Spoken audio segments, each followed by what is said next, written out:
discussion we had over the 2 days was about following in the Mubarak footsteps of Rasulullah sallallahu alaihi wasallam, not following the ways of the Yahud and Nasara. So this following of Nabi sallallahu alaihi wasallam is not confined to just any one or two things. It is across the board in every aspect of life.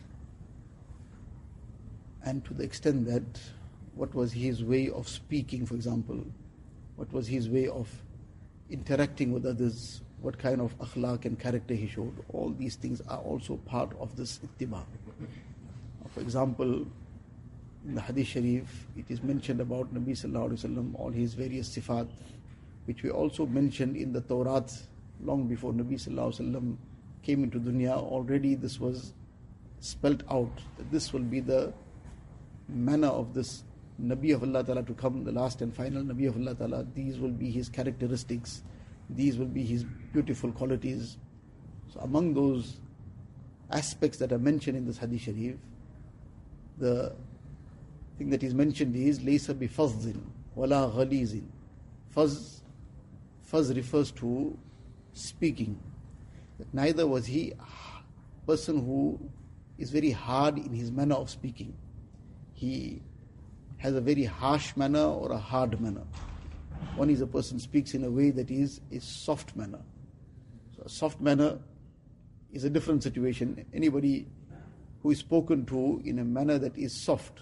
Soft doesn't necessarily mean soft in the level of the voice, but soft in the tone, soft in the manner of speaking. So sometimes the level of the voice, because somebody has to be spoken to who it requires speaking to him a little louder, that might become necessary sometimes. When Nabi sallallahu alaihi wasallam would advise the Sahaba sometimes, and it's a very important matter that he is emphasizing, then his voice would be raised a little. But in talking to people, his tone was always soft. So laysa bi fazz. Now this is part of the Mubarak akhlaq of Rasulullah sallallahu alaihi wasallam and how he spoke. And often these are things that get neglected and doesn't even get considered as being part of deen, let alone being part of deen and a very important part of deen. So among the characteristics of Rasulullah sallallahu alaihi wasallam was this aspect of talking in a soft tone in soft words that are not hurtful words. So sometimes it's a very straightforward matter.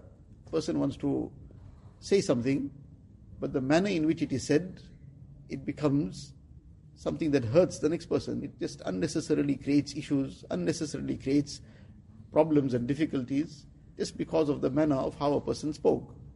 So these are all very important basic aspects, and these aspects all related to mu'asharat, social life.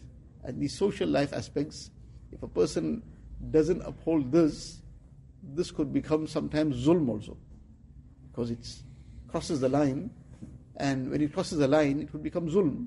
And zulm is an extremely dangerous thing. So it's not just a matter of doing the right thing. Doing the right thing is obviously the most important part of it. But by not doing the right thing, it doesn't just sometimes remain neutral. One is that the vehicle is neither moving forward nor backwards, it's neutral.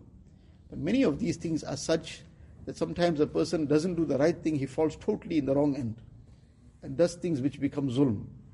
And zulm draws down the wrath of Allah Ta'ala. So therefore, one has to be very, very cautious in these things. And among those very important things, and this is why so much of emphasis on the tongue, in various ahadith, Nabi Sallallahu Alaihi Wasallam has cautioned about how we use our tongues. Sometimes a person now living over a long period of time, same people around him, same roommates, same classmates, whatever, it becomes taken for granted. I can talk to anybody as I wish, talk to anyone what I want, but these are all things that we will be accountable for on the day of Qiyamah. Allah Allah kaisa pyara naam hai, aashiqon ka meena aur jaam hai.